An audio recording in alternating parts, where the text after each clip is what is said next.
Hey guys, this is Braden Bolden. You can follow me at BeBoldBeFit on Instagram and Twitter. This is my assistant Jordan. Today we're going to be doing the squat. So for this exercise, she's going to have her feet about shoulder width apart, and I want her to make sure that her knees aren't collapsing inwards, knees aren't going over the toes, the back is nice and straight, the torso should be parallel with the lower leg, tibia, and the weight should be positioned more on the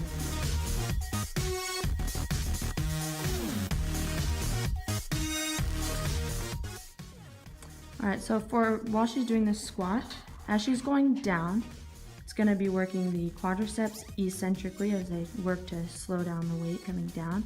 And then coming back up is going to be a concentric quadriceps action, as well as a concentric action at the hips and at the hamstrings, as they are working more towards pulling the hip into extension.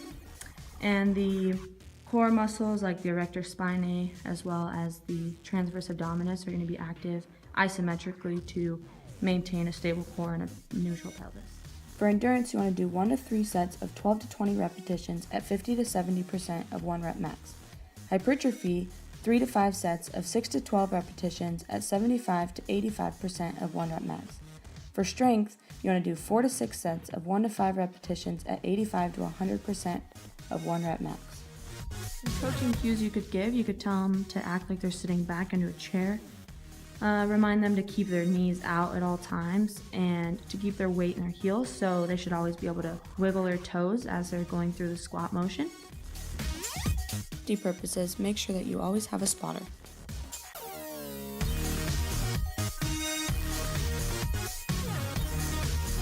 This exercise is really good for any kind of population. From a rehab standpoint, you could modify it to do like a sit to stand, where they just go from a chair using all their leg muscles to stand up. So it's good for any kind of activities of daily living, so standing up from a chair. Or you could modify it for an athlete where they could do squat jumps, unweighted of course, but to get more of that plyometric action. These can really be done year round because you can modify the sets and repetitions. Other exercises you can do that are similar would be like a box jump, depth jump.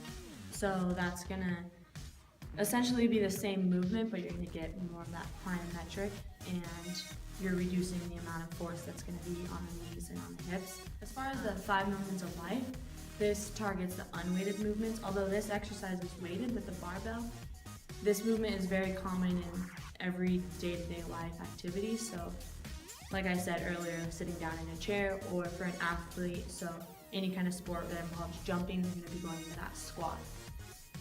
This targets one of the 3 stimuli for change, which is mechanical tension. And this exercise can be done for 24 weeks if you're trying to get hypertrophy, or for 12 weeks for strength, you're gonna get the maximum benefits.